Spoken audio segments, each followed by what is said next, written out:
Hello students, let there be peace upon you all always. It's my pleasure to welcome you all to the history class today.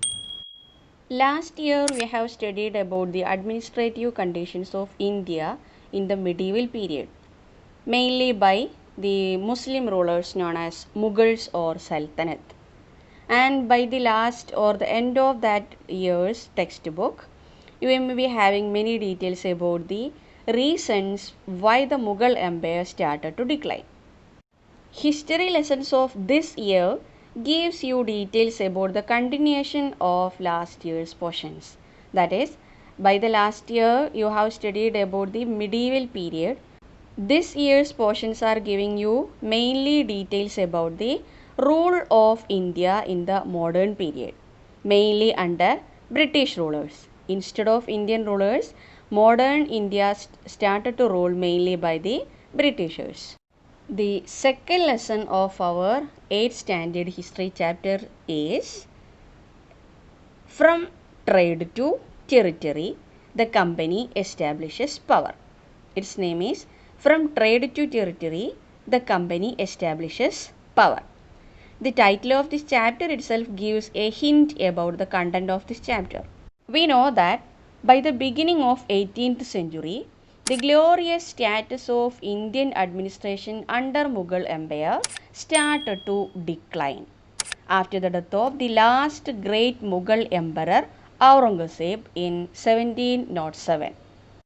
When Aurangzeb died in 1707, as his followers were not much capable of ruling, the governors appointed by Mughal rulers in different parts of Mughal Empire under Aurangzeb considered it as a golden opportunity.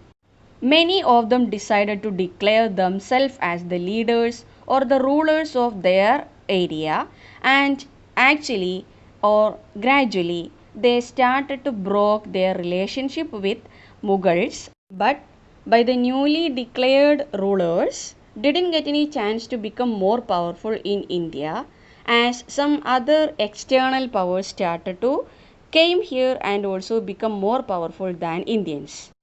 By the second half of 18th century, the total political atmosphere of India started to see the emerging power of British instead of Indian rulers. The reason behind their growing power and the way how they could be the rulers of India, etc. are the major topic of this chapter. British East India Company formed in 1600 and they got the permission from Queen Elizabeth I of England to trade with eastern countries, and they ensured that no other trade groups could compete with them. This made the British East India Company to make maximum profit out of their trade with East, especially with India. British East India Company was a mercantile trade company. Do you know what is it? The companies who got or who could make maximum profit primarily through trade are called mercantile trade company. So British East India Company was such a company. When the British reached here, that is in India in 1612, as traders, they could find some others also here other than Britishers. In this situation, the European companies found it necessary to crush their enemies in Indian trade, which resulted in continuous battles among them.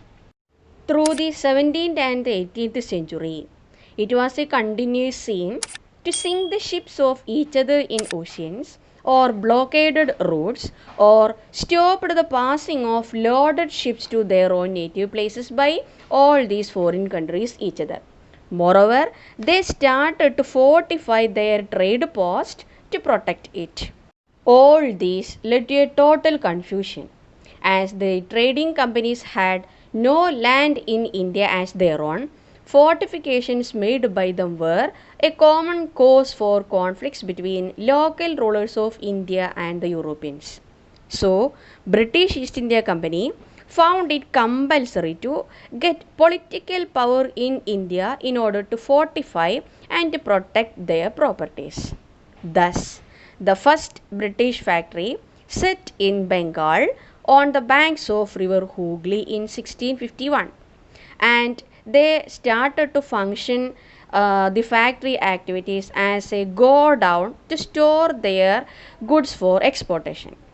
As the trade expanded, British East India Company insisted the traders or merchants to settle down near to this factory, which helped them to strengthen their support and themselves. And in 1696, the fortification around their settlement also made true. They were able to get the support of some Mughal officials also to earn the zamindari right of some 3 important villages including Calcutta. Do you know what is zamindari system? Zamindari system is a type of tax collecting system, and zamindari right means right to collect tax, and forced the Mughal Emperor Aurangzeb to issue a farman allowing them to right to trade duty free. Have you heard this term early? It means an order by the royal family. By this farman, the company got permission to trade duty free in Bengal area. But this privilege was only for the company alone. But it was started to misuse by the company officials too. And they also started trade with other areas of India without paying taxes. So, step by step, British East India Company was trying to acquire power by building factories, by fortification, obtaining zamindari right, and duty-free trade.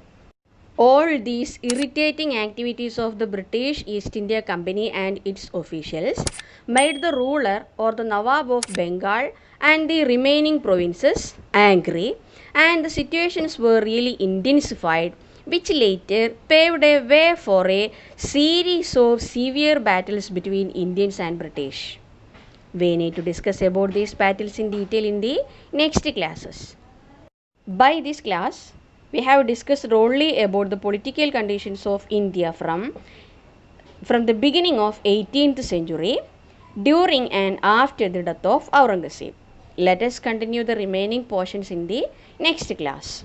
Okay children, all the best. Thank you.